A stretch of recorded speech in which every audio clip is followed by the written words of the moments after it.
Hi, sorry. I'm Aaron, and I work with Brooklyn Public Library. I teach an English language arts class, and then I also do the NEDP program, which is like the portfolio program for students to earn their high school diplomas. Great, thank you. Quan? Yes, hi Leah. This is Gwen. I work at OACES. I just want to support Jessie and Leah and to learn more about it. I'm a school counselor. Thanks, Quan. Ms. Whitley? Oh, you're muted. I'm so sorry, you're muted. There you go. Here. My name is Elisa Whitley. I teach at the International Center. It's in Manhattan. I teach online and I also support students in their outside endeavors, like trying to meet career goals and educational goals. Thank you. Welcome. Charlene?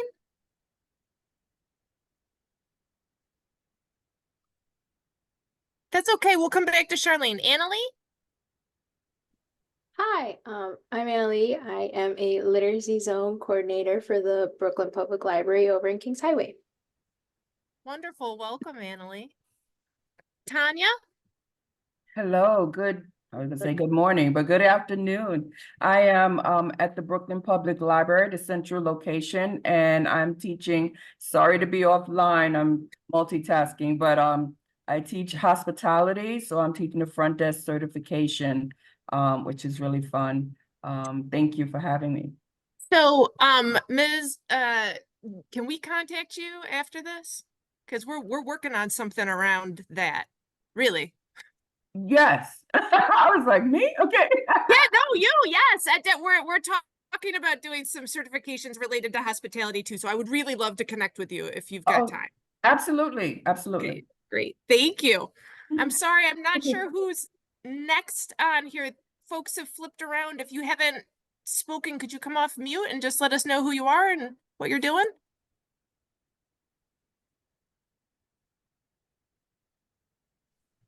Oh, sorry. Hey, Brandon. Yeah, I'll go first, I guess.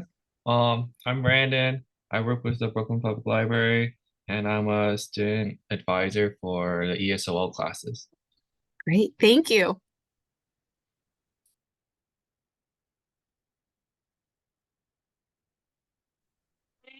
I work for the Brooklyn Public Library as a literacy advisor. Thank you. Well, Brooklyn Public Library is definitely represented here. So welcome to you and to everybody else. Please feel free to drop in the chat if you want to share something else. My name's Leah Festenstein. This is Jess Metras.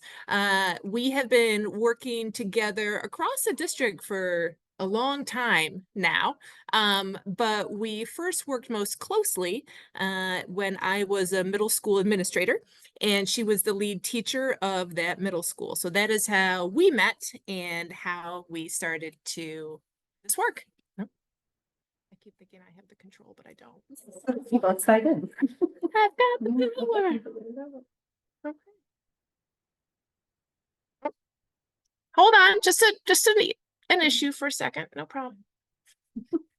Okay, great. So one of the people I really wanted to, you can't really talk about teacher leadership without talking about Tomlinson, right? And she says that teacher leadership is not about being in charge. It's about taking charge, what matters most, and that's learning.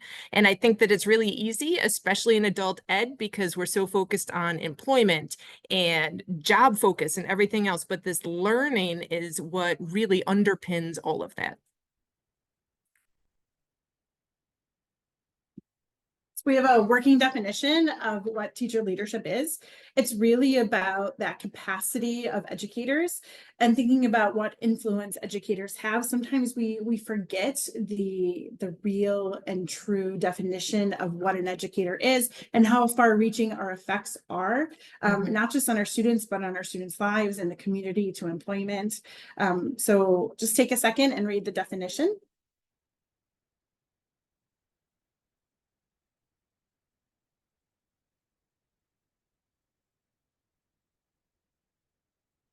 Does anything stand out to anyone? Any words pop out? Any phrases?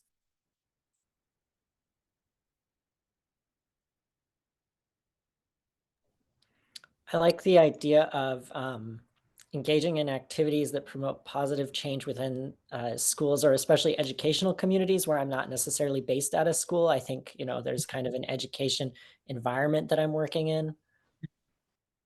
Yeah, I love that idea as well. I think it's a great thing about adult education that it's not just a school, it really is a community. Great point. Anyone else?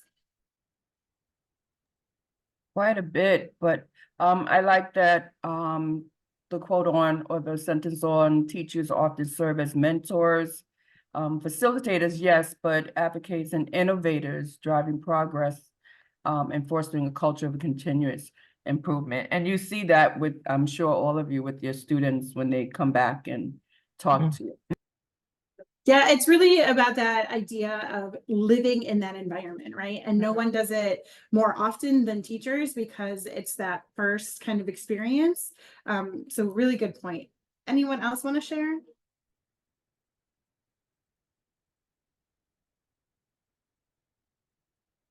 Okay, great. We'll move on.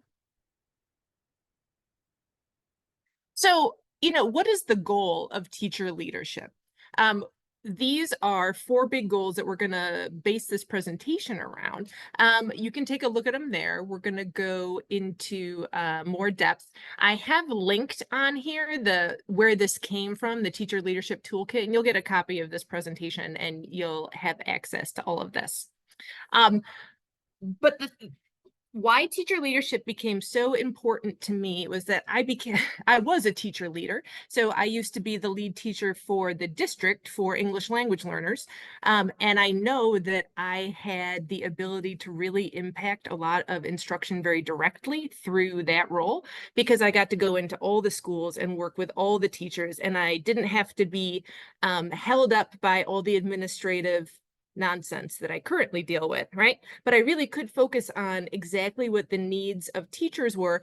I could do that middle work, that work between administration and day-to-day with the same students teaching. There is a huge amount of work in that space, right? And when it's not addressed, I really feel that students struggle. It could be a better experience for them. So when I came into adult education and I saw that they did not typically use lead teachers or teacher leaders, I thought this is something that is really important to me that we bring in here. And I reached out to Jess, and she has been the first teacher leader here at OACES in a formalized structure. But that has been a big part of my push at our organization, is to have more teacher voice in all of the decisions that we make. So one of my goals really is to just continue to promote teacher efficacy, making sure that teachers are the leaders of the building. And I live in that sweet space in between that Leah was talking about. And sometimes it's always a fluid space. Sometimes I live more in the teacher realm. Sometimes there's a moment more in the leadership realm. But at the end of the day, it always evens out, where it really is that space in between. And it's been a big learning experience coming from a K-12 building to adult education in terms of the standards or the lack thereof in adult ed, in terms of funding, in terms of formalization. However, the ideals about instruction remain the same, right? We're here for students. We're working for students. It's a service industry, and we continue to carry those goals with us just to improve student outcomes. Okay, so we're going to jump in to talking about what does it look like in action. So some things that we brought into the forefront of our program this year was really establishing professional learning communities. This is a time, or this is a meeting that was absent at OACES beforehand. I mean, it was really a time for our teachers in each department, so adult basic education, CTE, and ESL, to come together within their own departments and have time to talk, have time to plan, have time to really do some goal setting. We also looked at curriculum design. One of the big things is really looking at what are our student outcomes, how do we design our curriculum around that, using all of the things, all of the resources that we have at our fingertips. And the last but not least is that coaching role. So how can I help teachers improve practice to improve student outcomes? And really that's the crux of my work. I want to jump in here and kind of talk about how these three things really serve our specific community. So my experience in adult ed is that we have a very fluid population of teachers. Many of our teachers have come to us from different places and different walks of life, and this is like a second, sometimes even a third career that they stumble into. They may not have the formalized background in education or instruction that you would expect of a third grade classroom teacher, right? So I think it's unrealistic to have expectations that don't match where our workforce is coming from, right? So a critical component in raising the academic rigor and professionalism here has been having a lead teacher. I am confident that many of you also struggle with lots of part-time people. I know you do. This is how it goes. Having someone who can wrangle all of the part-timers and help you still hold a standard, right? This is part of what has been hard for me to tease out as a leader here, is making sure that we have standards that we're all rising to. And it's been a little bumpy, I'm not gonna lie, right? This is a new stretch for everyone. But what's really important about all three of these things here, the professional learning communities, curriculum design, and the coaching, is that it's all teacher-led.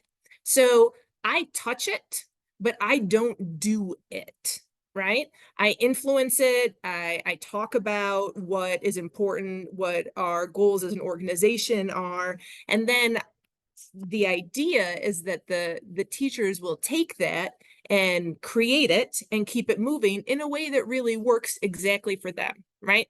And because I am sort of divorced, right, from the day-to-day activities of being in a classroom, it's harder for me to make decisions that are going to meet all the needs of the students. It just is. I'm not there all the time. So having that, again, that middle space, that layer of a teacher feeling like they can say, listen, Jess, I actually don't know anything about this thing and I'm really freaked out. I don't know what to do. They know that they can talk to her and she is not going to come and tell me, because she never tells me that stuff, what's going on. It gives her an opportunity to really coach and improve that teacher, so we can grow the staff that we do have, even when they come from this hodgepodge of backgrounds. We have this built-in support to help them gain some of the instructional skills that we would like them to have in the classroom. And one other thing just to mention is, as teachers, we're very good about working in our own silos. And I especially think that's true in adult education. So we have three sort of different branches of our organization. We have the adult basic education, we have the CTE classes, we have the English as a second language classes. And the coaching role or the lead teacher role has really helped bring some alignment into that. And so now each department knows that they are actually working towards and in conjunction with other departments to really bring about our mission and vision, right? So it has been nice to be able to be that liaison, if you will, in between all of those or among all of those departments, to really showcase the talent that is among those departments, to showcase the students that are in there, and also to bring some levity to the work that is done every day, right? Because really there is a lot to be celebrated. And sometimes you don't know what's happening across the hall because you just don't have time to get there. You just don't have time to have those water cooler conversations, if you will. Yeah. All right, so you can read it for yourself, but well-designed teacher leadership initiatives can accelerate progress towards state and local priorities and goals. Yes, it can do that. So I'll let Jess introduce our WIGs and what they are. So please excuse me if you're like, we know what this is, right? I don't mean to talk down or be condescending. I just want to make sure you understand what we're talking about. So WIGS is derived from Covey's work around the 7 habits, but really it comes down to being wildly important goals. It's your priorities, right? So we decided upon 3 priorities that really aligns our work for the year. So you can see them on the screen. We're being really transparent about what our goals are. These are things that are enveloped by the entire organization. So it's not just on a particular department, it's not just on a particular person, it's everybody working towards the same priorities. And then we work to support that. So any programs we roll out, any initiatives we do, it's all towards bringing these goals into fruition. And so I will ask you, we're going to share with you our real stuff, like our real data and our real wigs and stuff. You're welcome to look at it. Please don't like use it without talking to us, but please, you have links to all of this stuff and you can take a look at all of it. And don't judge us too harshly by our data, because it's a lot. Any questions before we move on? Okay. So obviously we want to improve the quality of the instruction and the curriculum. And like I said, we come from such a diverse background as adult ed educators, that it helps us to all get on a common page and a common language with educational language. And the way that we do that is through data. So it's not just the 4-letter word, it's the 4-letter word, right? And it doesn't have to be a bad thing. And I think that we, as educators, so much of our accountability comes through data, but really what we're working towards is shifting that narrative here at OACES, and really making it a collective or a collective thought process around what is the evidence, right? So really we decided to do it, what is the why? Why are we looking at the data? Is it to improve student outcomes? Is it to realign the resources that we have? Is it to really evaluate our program? And yeah, it could be all three, right? It could be any more of those things. Sometimes it's just important to drill down into what you want to look at. What is the why of that? And so then that comes through. And are you looking at the academics if it's student outcomes? Are you looking at the assessment data? Are you looking at attendance if it is around program effectiveness, enrollment, employment, all of that stuff that we touch every single day? And then really it comes down to prioritizing. And that second bullet there, their cultural transparency, I think for us has been the biggest hurdle in terms of making data a friendly 4-letter word, if you will. And then looking at data, having planned and dedicated time to digest it, and then to act upon it as well. So looking at data really does mobilize and energize all stakeholders, but it also goes back to our mission and vision. So what we have embraced in some format is the DataWise process. Can I stop and ask, has anybody here used DataWise?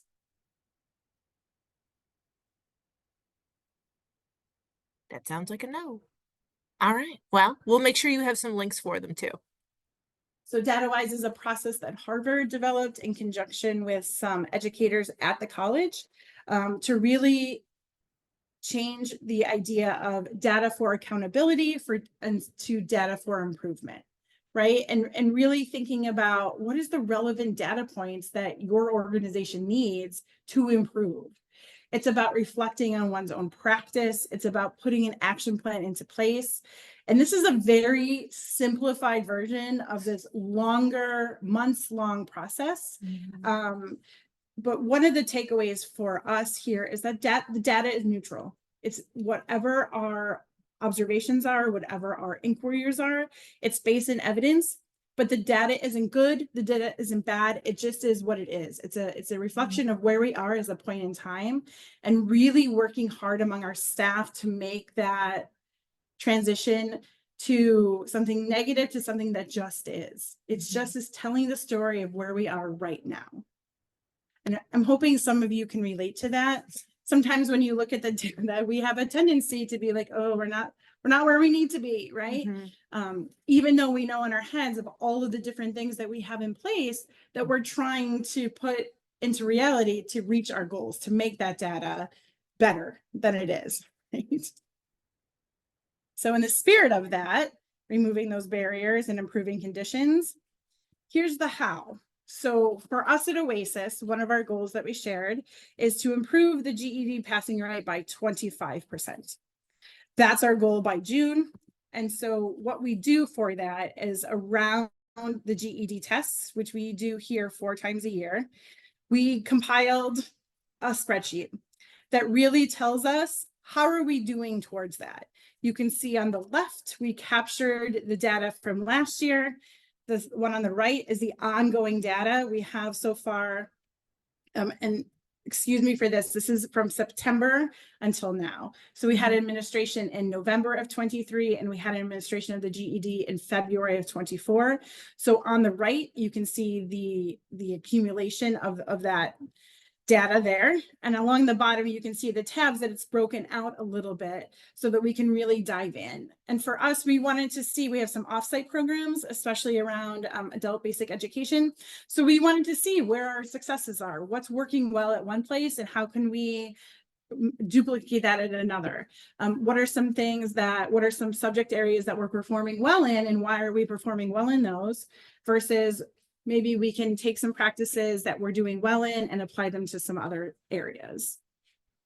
One of the other ideas is that we really looked at is thinking about our essential education is online program that we use that aligns nicely to the GED. And so how are our students scoring on that practice test right before the GED? Is that a real true indicator is of if they pass or not? So it's good information for us to kind of deconstruct at our PLC time. Professional learning community. At our time, and to decide where do we go from here? What worked well? What's different? What changed from one administration to the other? All of that good stuff. And then let's see if I can figure out how to get back to my, there it is. And then our other wig that we have is to— Here, wait, hold on. I want to ask it. Does anybody have any questions about that? I just want to give you an opportunity to ask if you do. You might not. Okay, never mind. Sorry. Take it away, Jess. The other way that we have is to increase student attendance. And so one of the ways that we did that is by instituting or by adopting a core curriculum, which is new for us. So we really looked at Burlington English. And then this is a snapshot of some data that we look at monthly. You can see right on there, it's from January 15th to February 14th. So it's very current. We look at the time, we look at the class, we look at the average student time. Again, it's just information that we have as a snapshot of, okay, this is what it was for this month, what changed, what's going well, what can we adjust? So it's real-time adjustments for us that we don't have to wait on. And the lovely thing about having my position is that I have time to do this, right? This is my job. Data is my job, because instructors don't have the time. There's too much on instructors' plates to be able to really effectively gather the data, look at the data, and make decisions. So it's nice to have dedicated time to do that at PLC. It's nice to have a dedicated person whose role is to really collect the data and have time to analyze that together. So you can see what our data is. And then the next part comes the so what. So what we have all this data, what do we do about it? So one of the ways that we looked at, one of the things that we looked at is really our afternoon attendance. It's not as strong as in the morning. So what are some things around that? And looking at that data, we know some of the students are leaving because of families, because of work, but some of them are just leaving because they're bored. So what we decided, they're not as engaged as we know that they could be. So what we decided to do was create an interest survey, if you will, and design some classes around student interest. And then students can take these as sort of electives, if you will. But it's really driven by student voice, which again, if you have student voice, students are more invested, they're more engaged, and they want to stay, right?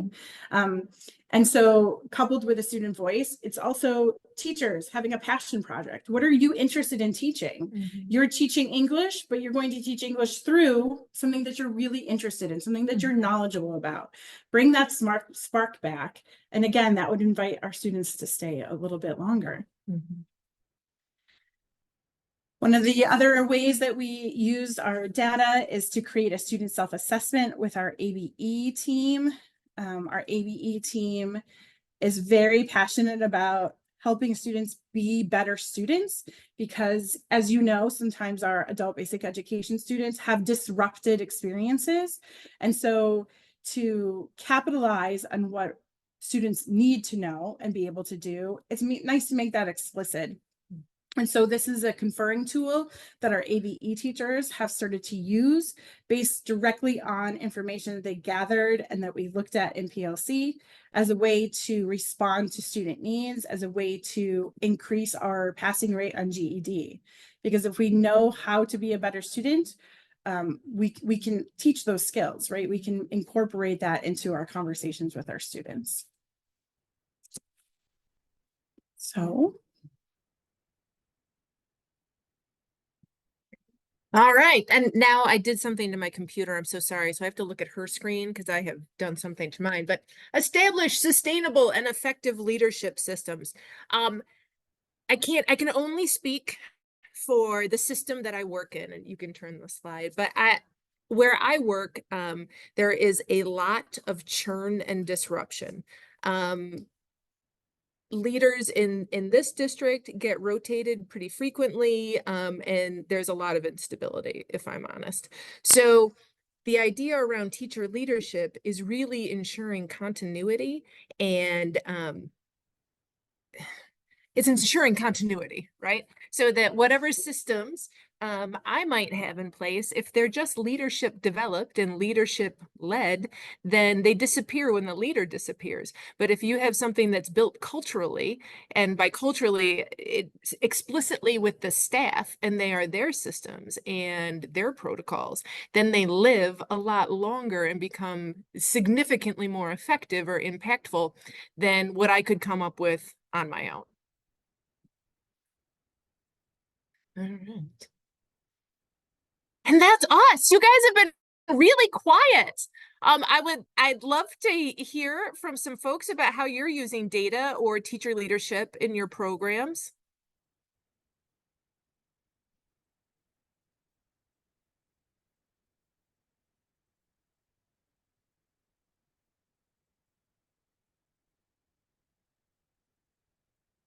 Do you have any questions for us that we can answer on the fly? Yeah. You want to look at any piece of data again? I was just going to comment. It just seems that, which is the message, which is really like similar to the philosophy of Grant Wiggins, is being deliberate in your design.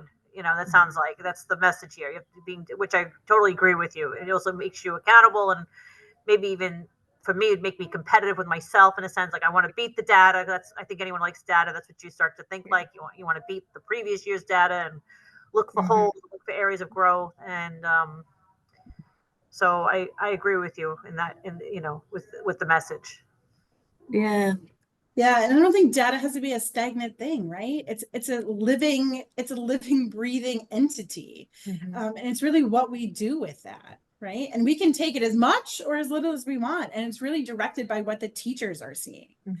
So the teachers, the instructors decide what to look at because of what they see happening in the classroom, right? It comes back to a problem of practice and how to improve that practice over time. It doesn't have to be immediate.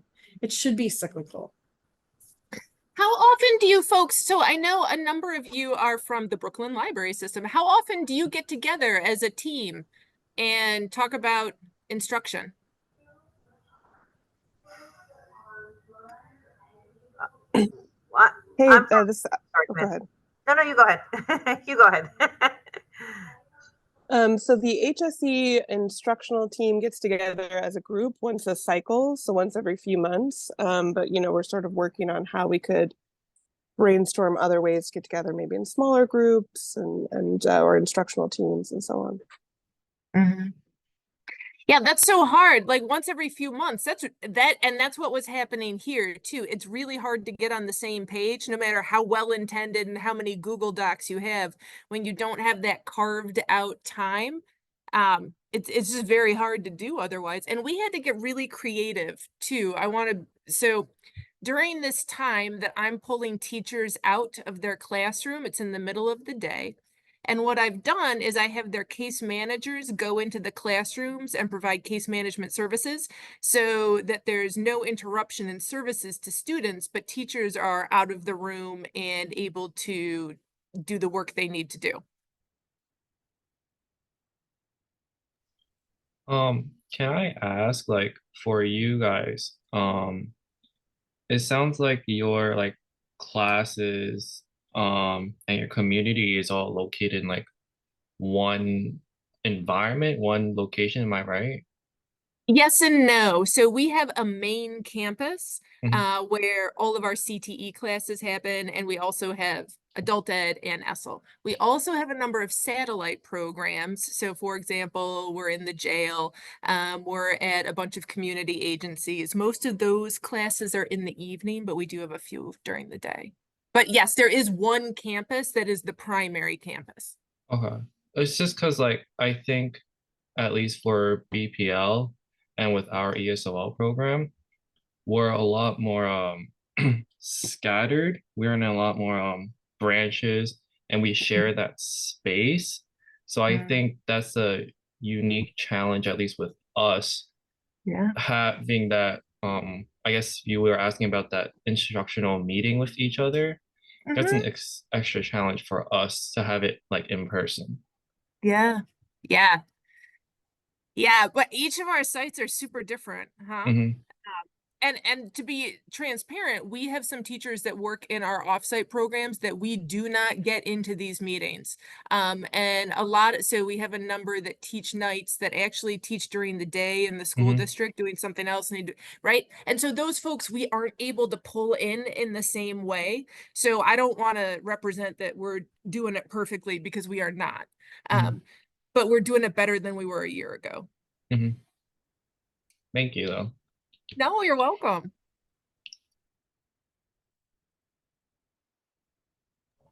You talked a little bit about self-assessment, and I'm wondering if I don't know if I just missed it, but could you tell me more about that and how that data works, or how, if you do you share that data with the students, or how do you use that? Yeah, the teachers had decided that they really were trying to embrace conferring and meeting with students once or twice a month to really make sure that the students were moving towards their goals, whether that was getting their GED, getting employment, moving on financially or educationally. And that was a tool that the teachers and the team had designed as a way to start the conferring, right? So sometimes our students are so focused on getting the needs of them, of their employer met, of their own kids met, that they forget that they're here, they're serving their purpose for themselves.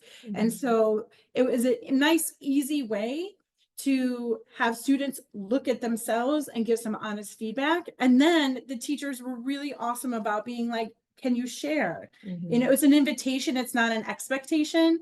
But again, it goes back to that relationship with the student, right? So maybe can you share something from your self-reflection? How's it going? How did it look from last month to this month? Are we working towards that? And then we included some things on that self-assessment that had to do with being a student, that also had to do with reaching your goals. So it could go for case management if needed, if it needed to reach outside of the teacher's purview, but it also had to do with what could be done right there and then working with the student. Does that answer your question? Yeah, that's great. I appreciate that. Thank you. Of course. And I'm happy to share it. So I will tell you too, Erin, one of my big initiatives that Jess is tapping over was that I wanted to do conferring as a big push this year, right? So my vision was that teachers were going to meet with students every 2 weeks, one-on-one with their data sheet, and they could look at it specifically and say, okay, you're a 140, you need to be a 145 before, whatever. It just didn't go very well. I haven't given up on it, but it has gone over a little bit like a lead balloon. Teachers are feeling very overwhelmed by that. So I've retreated a little bit, but I have not given in. All right, I'm going to come back at it. But this is what's helpful, honestly, about having a teacher leader with me, is that she'll tell me, right, like that. No, Leah, no, that's not going to go, right? You need to pull back. You need to, because she knows and she's in there. She allows teachers to deliver a message to me as well in a way that many of them find less confrontational. To be clear, I am not the Wicked Witch of the West, but I do appreciate that sometimes it's difficult if you're young in your career, whatever, you know, to talk to me. I get that. So it gives them a nice place to sound things out and talk about it and then pass it up to me if they're more comfortable that way. And I think some of the self-assessment came from working with adults, right? We don't need to focus on outside data. The adult knows, the adult learner knows what they need. They can verbally communicate that. They can do that in writing. And sometimes it's one way is easier for students than the other.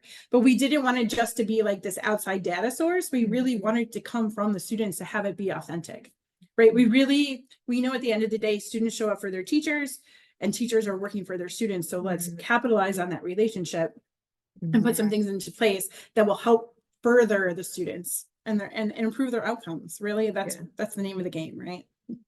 And that relationship building, I don't need to tell you, right? Like, that's why these folks come here. For the vast majority of these folks, this is a choice to come here to this place, and they vote with their feet. Right? So I want to make sure that they get what they think is meaningful for them. And that information only comes from them. It doesn't come from me telling them. And I think the beautiful thing about teacher leadership is that you can amplify the student's voice, right? And so when we're restructuring our afternoon classes to make it more interest driven than just straight academic or straight English, it's really amplifying the students' voices, saying what they want. And I think at the end of the day too, the proof is kind of in the pudding here. I'm really proud of the regrowth that this program has done. It was a rough, dark road there for a little bit, right? About, I don't know, 4 years ago. And we survived. But I think one of the keys to why we have survived is the relationships that our teachers have with their students, and they're deep and they're meaningful and they're rich. And that is what I want to capitalize on, right? That is what moves students.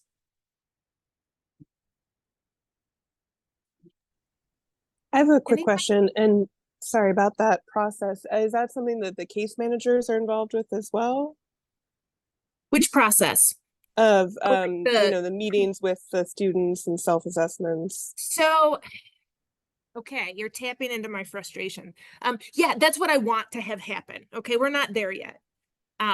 But that's absolutely my goal, right? So the purpose that I have right now of having those case managers go into those classrooms, remember I said, so Jess is meeting with the ESL teachers, then I send in case managers into the classrooms at that time, and they'll do, say, a lesson on accessing Medicaid. And meet with students then and have time to do individual conferencing themselves with students during that time that their regular teacher is out of the room. Gotcha. Did I answer your question? No problem. Yes. Did I answer? Okay. Yeah.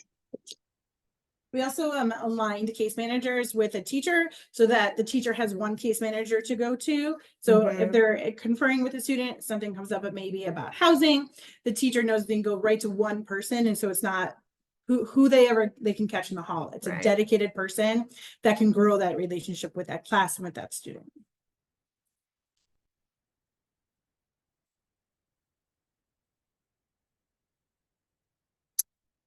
All right. Well, I will make sure that you all get a copy of the presentation. I'll figure out what we'll do with our data. We'll probably put a data sample in there so you have something to look at like that, because they're live links. And, I'm waiting for our state report card to find out how I'm doing. Anybody else? Anybody? No? Okay. Yes. Yeah. Okay. Yes. Yeah, me too. It's like every day, right? I told them before I even check my email, I log on to the accountability website to see if they've posted them yet, but not yet. Well, I'm so grateful that you folks came. You'll have our contact information. Please don't hesitate to reach out. I hope to see you all at the NYACCE conference in Albany this April. It's going to be great. You'll get to see me and Jess. We're going to take this show on the road.